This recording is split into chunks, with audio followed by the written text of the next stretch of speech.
Good day, this is Teacher Rowan. I'll be your guide in exploring Google Apps for Education, for teaching and learning. In Google for Education, teachers can connect and collaborate easily while staying on task. It gives teachers the freedom to spend more time personalizing the learning experience and less time managing it. Students can learn essential skills such as 21st century problem solving, which they can use it in their future careers. As such, the accessibility features will also help and assist every learner to do their best work. Google offers different useful applications that we can use to connect education to technology.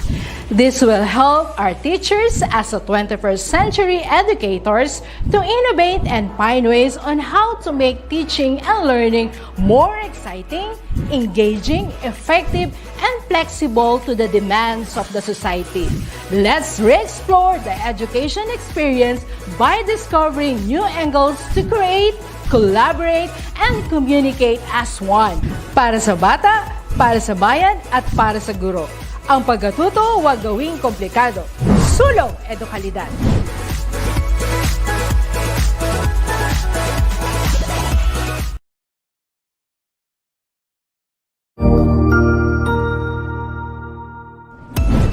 Mabuhay! Isang mapagpalang araw sa ating lahat. Ako ang inyong lingkod, Tutor Madge. Welcome sa ating ETUlay, ang ating libreng online tutorial na hatid ng ating kagawaran ng edukasyon, ICTS EdTech. Ang programang ito ay inaasahang makatutulong at maging karagdagang kaalaman sa mga mag-aaral mula kinder hanggang senior high school, ALS, Alive, at SPED learners.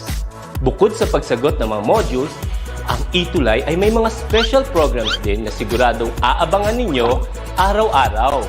Katuwang ang ating mga minamahal na mga magulang at guro ay maitutulay natin ang pagkatuto. Kaya, ihanda na ang inyong module, lapis, papel o kwaderno. Ihanda rin ang isip, mata at tenga sa isa na namang makabuluhang aralin. Tayo nang matuto, kasama ang inyong volunteer online tutor sa oras na ito.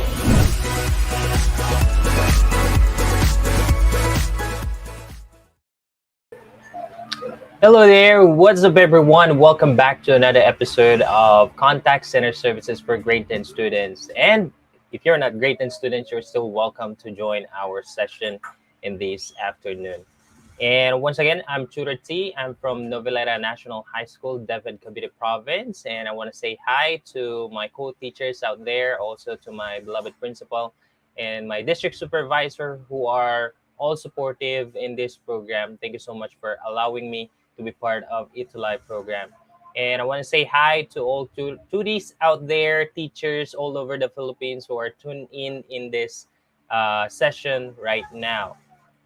All right, so since we're talking about contact center services for grade 10 students, it might be your dream career in the future, or you might want to be a business owner in the future. Of course, this subject is going to help you because we're going to talk about communication skills. We're going to talk about customer service skills, which are really essential for you to succeed in the business industry. Or you want to be a business owner, let's say owner of a call center company, rather. All right? So kahit anong piliin mo, pwede mo magamit ito maging trabaho, part-time job in the future, o kaya naman mag-obtain ka ng skills and then you can switch into another industry na gusto mo talaga para sa iyong career.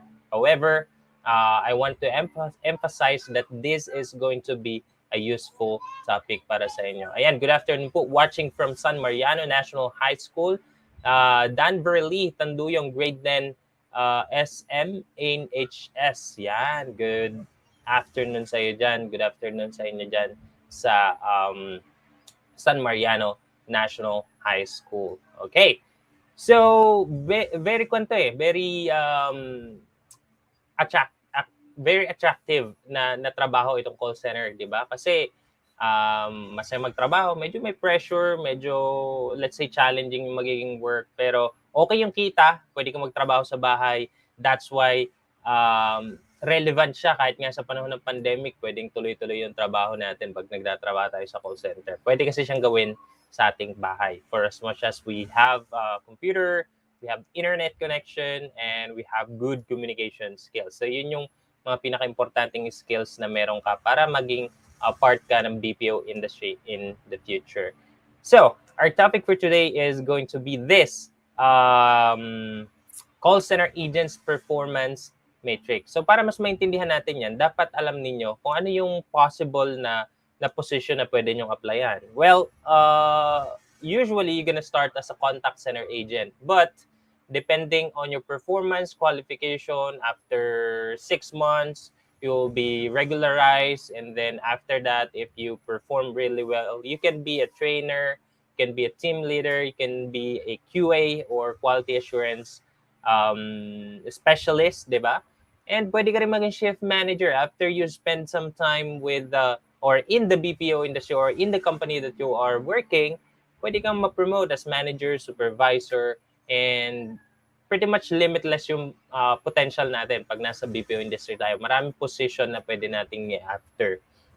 Okay? It's just a matter of skills and qualification. Sometimes, education matters, but sometimes there are actually who are able to rise up in position even hindi ganun kataas yung education nila. But because they have certain skills na hinahanap ng particular na position. Kaya napakaganda nitong subject natin. That's why this is my favorite subject sa TLE. And the fact that I work in a call center company before I became a teacher, I can personally attest doon sa ganda ng pwede natin maging trabaho pag nasa call center tayo sa future, di ba? Pag kayo nagtrabaho sa call center, alam natin ang Manila ay isa sa call center capital, or actually Pilipinas ay call center capital of the world. Ayan. Kailangan natin lang ng good communication skills, computer skills, like what I said early on, na para makapag-perform tayo or maging qualified tayo sa call center job na gusto nating after in the future. Okay? So, alamin muna natin ito. Ano ba yung call center agent? So, kapag call center agent ka, pag sinabing call center, specifically, you are handling call. Okay? Iba pa yung, yung call center, under siya ng contact center. Kasi pag contact center, papasok na rin dyan yung chat support, papasok na rin dyan yung email, di ba? Yung pag-email. So, may distinction siya, yung call center sa contact center. However, yung call center, under siya ng contact center. Okay? Para mas maunawaan lang natin. But particularly, pag sinabing call center agent, one who handles calls. Or one who handles calls rather. O, tama. So, yung una, anong ginagawa nila? They answer calls, they process transactions, call center agents speak with customers, and write emails din. Ayan. So, makikita natin na ang dami ng pwedeng maging pasukan ng roles na meron ka, 'di ba? Kapag ka naging call center agent ka. Imagine, no, kaya mong makipag-converse with native speakers, with Americans, 'di ba?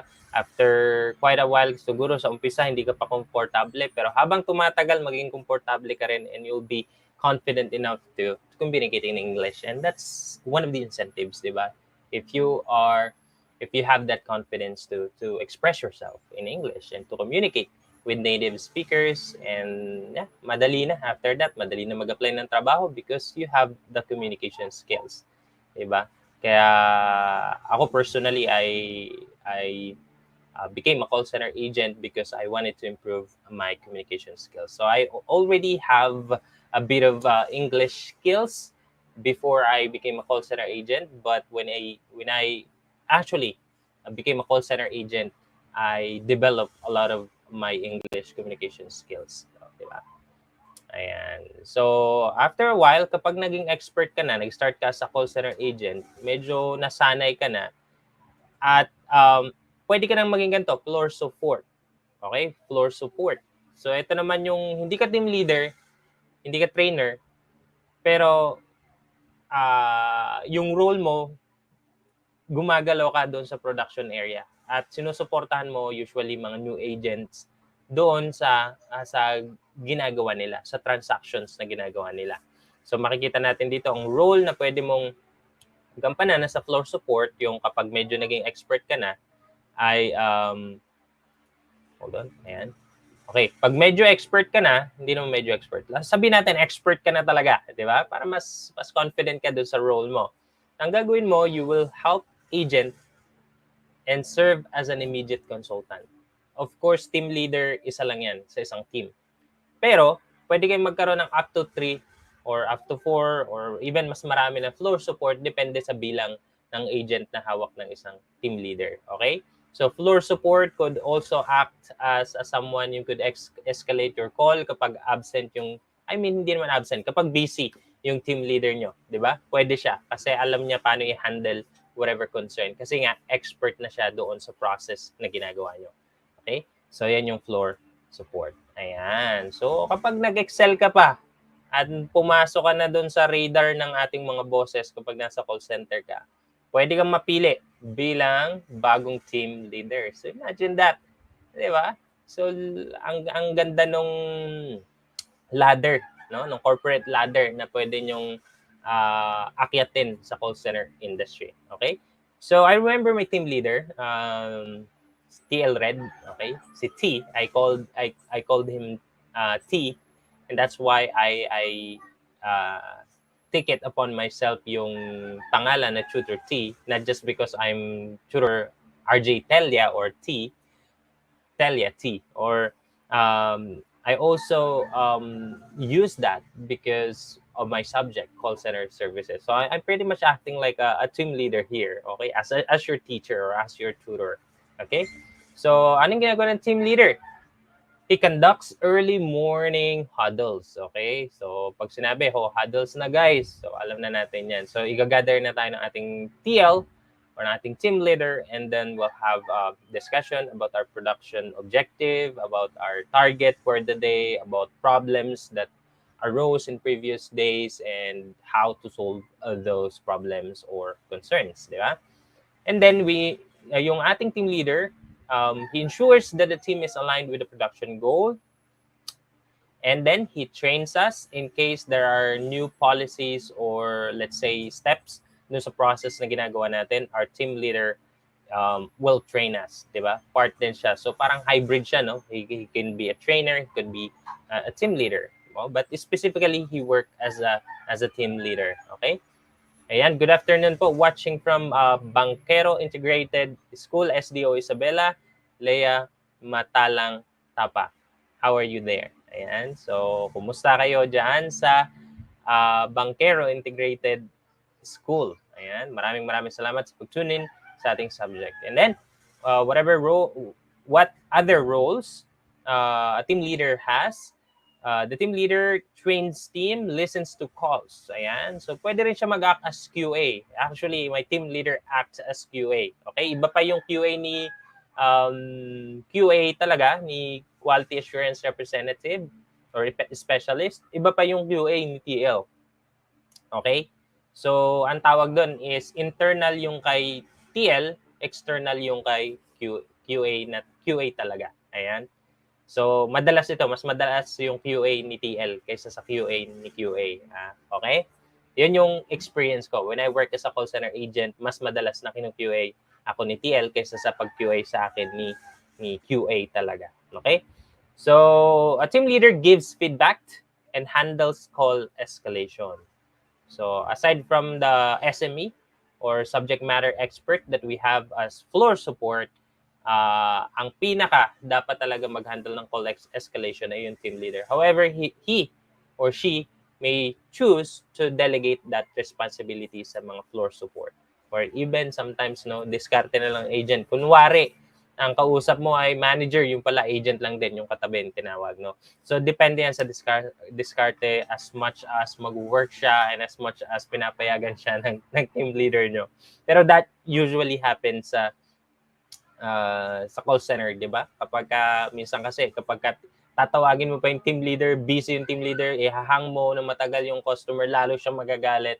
And there's somebody, an agent who is an expert at doing that, let's say a tenured agent na kayang-kaya niya yung trabaho. Okay? Sometimes he or she may act as someone who will handle this call escalation. And good afternoon po, tutors Earl Jeffrey B. Pangan, grade 10. tutors. Okay, from Earl, Jeffrey B. Pangan, grade 10, Amethyst, watching from Godofredo Reyes Senior National High School, Camarines Sur. Yeah, I think Camarines Sur is our frequent is one of our usual um, tourists or usual viewers out there, no, sa Mindanao, tama ba? Sa Camarines Sur. Yan, hello po Tutor T from Tutor Ezra. Ayan. All right. So, madaming perks yung pagiging team leader. Ayan, imagine, no? Ganyan. Ikaw mag-lead, mag-guide sa team, and then, see, oh, ang saya, di ba? Pag team leader. Okay. So, I remember when I was working as a call center agent, there was this person who is Will. At first I didn't think he was the operation manager because he's really humble and he didn't want us to call him Sir Will. He just want us to address him as Will. So I would address him as Will. So Will speaks with our team leaders. Yun yung ginagawa niya about objectives and issues, and he provides support. And I remember one time when I was about to quit my job as a call center agent because I was at that time seeking a job in the Department of Education. He actually talked me out of it. He wanted me to stay in a company and promised me with a certain position if I would stay. But of course, I graduated bachelor in secondary education, major in English. One of my purpose why I was there is to prepare myself in this lifetime profession that I have to become a teacher. And see, I can use the experience that I had with the call center industry or in the call center industry right now in my job as a teacher. Okay. And Will also works with other departments and in charge of overall quality performance of the operation. So from time to time, he speaks with us as an agent, especially if we are demotivated. Okay, kapag medyo nangihina na yung performance mo and the team leader told him, diba, what's going on with that particular agent. I remember Will was very supportive with each of us. Actually, hindi lang ako yung nakikita ko na pumapasok sa office niya. Okay? All right. So, other department, other position that you can aim for in a call center industry could be a human resource department specialist, no? I remember they actually do this internal hiring, no? Kapag ito kasing mga position na ito sa human resource, bago sila mag-hire outside, they would post in the production area, they would post that there is an open position for this particular job in the human resource department. So whoever wants to apply may pass application papers, let's say yung kanyang qualification recommendation from team leader that you are qualified for that position. So ang human resource department, they are in charge of the recruitment process. Ayan, kapag nag-walk-in ka sa call center, sila yung unang humaharap sa'yo. Okay? Sila rin yung, however, ang isa sa mga mag-interview sa'yo, yung operations manager or yung team leader. Okay? Sila lang yung hindi part ng human resource department na mag-interview sa'yo. But initial contact sa call center, kapag hindi yung nagtatawag lang sa labas, no, para mag-apply ka. Pag nandun ka na sa loob, yun yung tinatawag na human resource department, no, kapag nag-apply ka pa lang. And then we also have the quality assurance team. They ensure that agents follow the call flow, call standard procedures, and company policies. Yun yung binabantayan nila sa call mo, whether you are adhering or not with the standard and procedures at company policy. So yun yung tinitingnan nila. Tama ba yung call flow mo? May element ba sa call mo na wala? Bumati ka ba? Sinabi mo ba na may tutulong pa po ba kami? O is there anything I can help you or assist you with?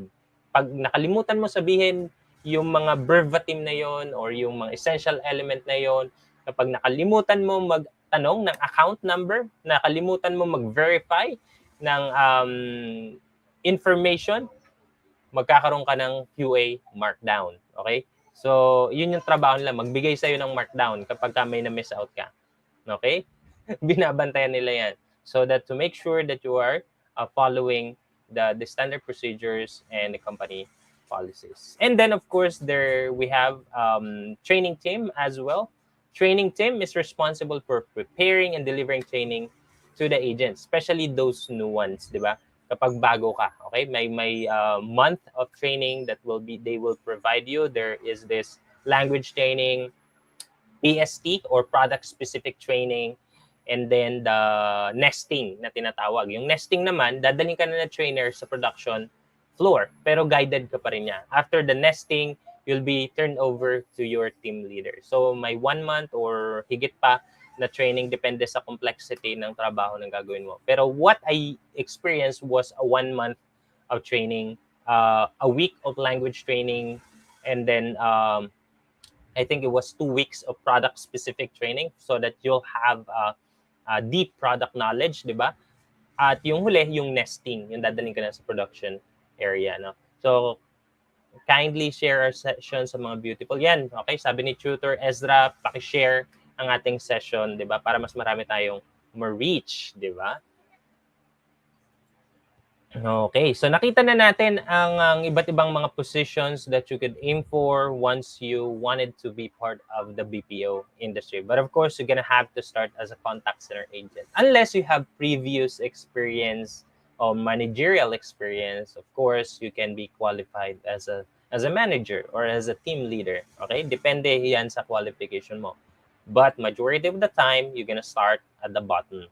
And being at the bottom actually isn't that hard kasi maganda na yung sweldo mo niyan. Okay? Parang teacher na rin yung sahod mo, di ba? So, yan. So, I remember my time as a healthcare representative in a call center. I was at the back office. So, majority of my time was spent on completing documents, following up with customers and doctors, insurance, di ba? Yun yung ginagawa ko, verifying information. And about 20% of the time, I speak with them through telephone conversation. But I was the one phoning them because I was in the back office. Okay, so these are the things that I would ask myself to know if I did well performing my job. So did I follow the call flow? So may call flow na binigay sa amin. So kailangan namin sundin yung call flow na yun. Okay, so like for example, at the beginning, we have to greet the customer. Okay, i-verify namin yung kanilang account, and then yung pangalan nila, yung date of birth nila, and after that, hindi kami pwede mag-reveal ng information unless we verify their information or yung information on file nila, no? Dapat may bigay nila sa amin at least yung date of birth nila. Okay, okay, yung last name, di ba? And then, did I follow the completion or cancellation process for orders? Ayan. So, dalawa lang naman kasing result ng ginagawa namin when I was working as a call center agent. Either i-complete or i-proceed to deliver yung order or i-cancel yung order because of missing documents, di ba?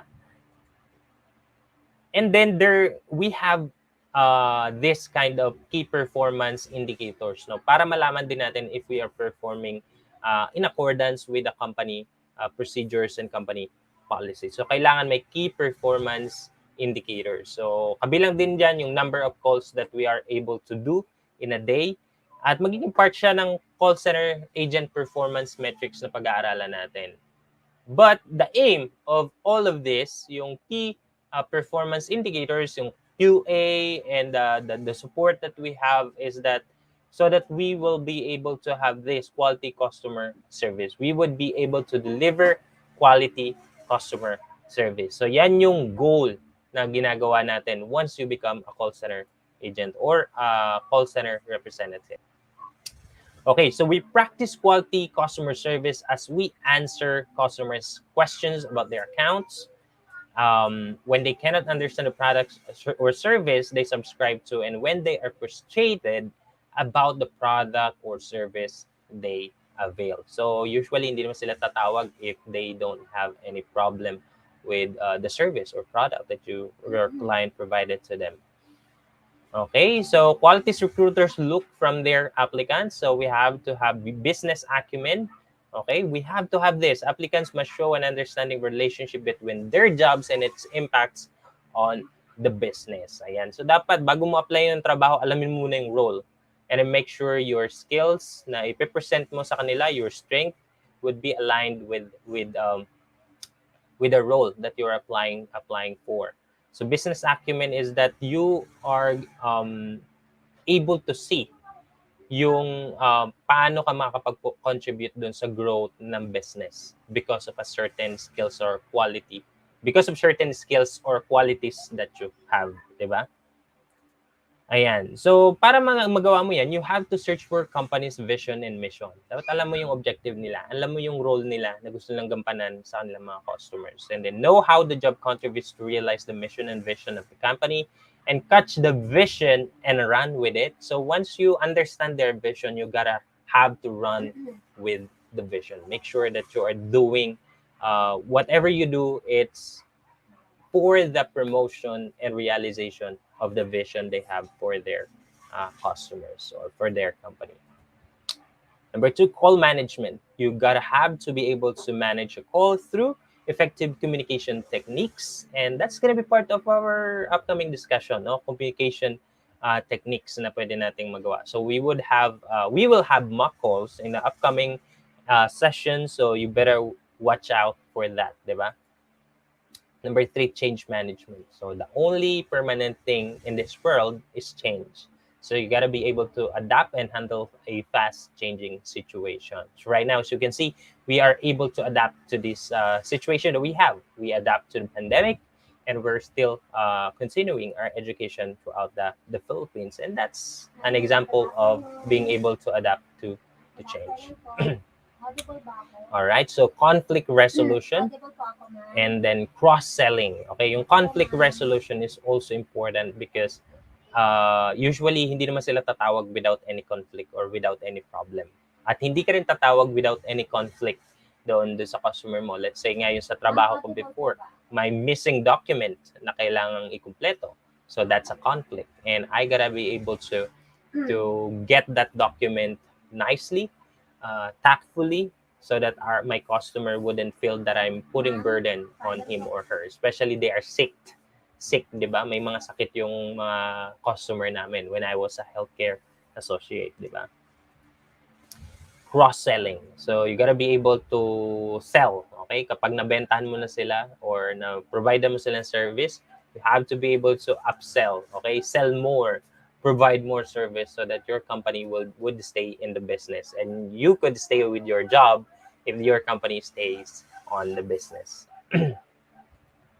And then decision-making skills. So I remember a time when I allowed other people to make decision for me, and that gave me a harsh consequence. So don't allow other people to make decision for you. So you gotta be able to make your own decision by analyzing the situation, applying appropriate intervention to resolve an issue or come to a decision. So if you are hearing my wife, she is now preparing for her ETUlay session front office services. She is tutor Teresa, and she's gonna be with tutor Mian. So join them after this session sa front office services.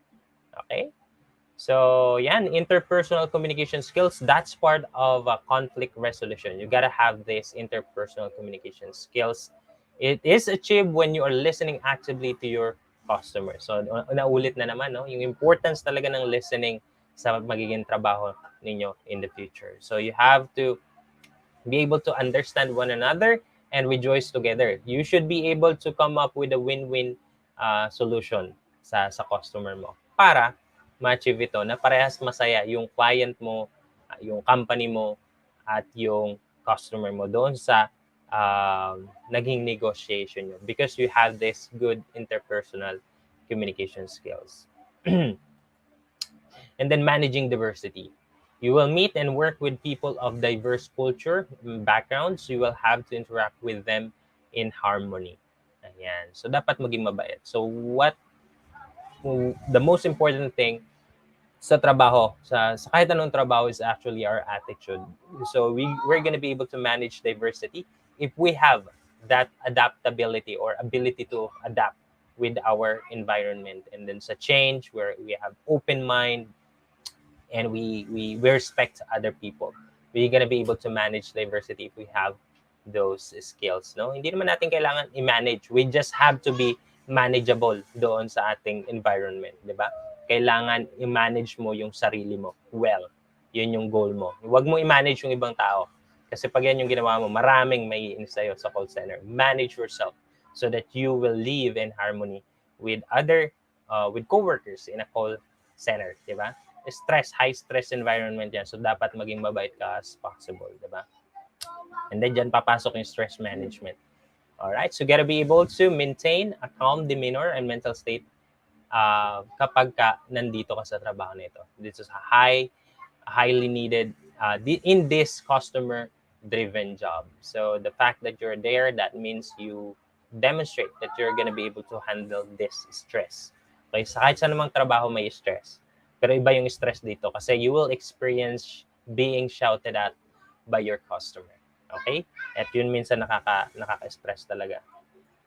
And then multitasking. So alam naman natin, while you're typing, you're listening to calls, you're verifying information, you're processing payment, 'di ba? So mayroon kang Avaya, mayroon kang telepono diyan, mayroon kang dalawang monitor na computer, you have your hands on keyboard, and you have mouse, and you also have the what do you call this, the one that you use for processing payment, diba? So ang dami mong hahawakan, so you gotta be able to multitask. And then negotiating effectively, that's also part of interpersonal communication skills. So dapat ito makapag-provide ka ng win-win situation like what I said early on. So wag maging basurahan. Choose your battle. I was stressed, sayang ang lakas at buhay. Ayan, tama. Piliin mo kung ano yung laban mo. Tama, Tutor Ezra, no? Dapat piliin mo, no? Dapat piliin mo yung magiging battle mo. And usually the real battle is within you. Okay? So you just gotta have to manage yourself, and so that you're gonna be able to perform really well once you become a call center agent. So number 12, organizing information and data. I just remember one of my best friends in the call center industry. His name is Mon David. How are you there, Mon? He's really good at this. So he was processing. He was part of the chat support at first, and he was performing really well meeting the productivity metrics, and he always got the incentive. And his secret was he organized all his emails into categories so that whenever he handles a problem or concern, similar with other problems and concern that he handled before, he already had an email to respond to that or to use as a response to that particular concern. That is the same with the previous concern that he had. Diba? So, ino-organize niya yung data and information so that meron na lang siyang folder dyan sa screen niya. Ito yung concern, ito yung gagamitin ko na email. And then send na lang siya send an email. And that's why he's able to perform at his maximum potential. Kasi organize siya magtrabaho. Ino-organize niya yung data and information doon sa kanyang computer. So, kailangan natin gawin yan. Napakagandang technique na ginawa niya. And then, problem-solving skills. Yeah, you have to exercise this right now. Whatever problem that you're having, be able to identify main issues. So, dapat alam mo kung ano yung pinagugatan ng problema. Okay? So, good team player. And yeah, we're gonna be able to continue this discussion in the upcoming week. Konti na lang naman to. Pero yeah, we're gonna have this quiz as well. And we're gonna start doing this in the upcoming week. So Tutor Teresa is on air right now, and it's gonna be distracting if the two of us would speak together. It's 2:20 in the afternoon, and for now, that's gonna be it. Thank you so much for tuning in. I hope you learned a little bit. Kasi success na yan for me if you learn a little bit from this discussion. Thank you so much once again. I'm Tutor T, and I want to see you around. I want to see you next time in the next episode of this Contact Center Services session. All right? Thank you so much. See you in the upcoming Friday. I'm fine, Tutor Grace. A pleasant afternoon.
Ang husay naman! Natapos mo ang iyong tutorial session kasama ang iyong mahusay na ETUlay tutor. May bago ka bang natutuhan? I-share na yan gamit ang hashtag ETUlay Level Up. Huwag aalis ha, dahil may susunod pang programa na pwede mo ring panoorin at salihan. Dahil naghihintay na ang iyong mga tutors. Happy learning dito sa ETUlay!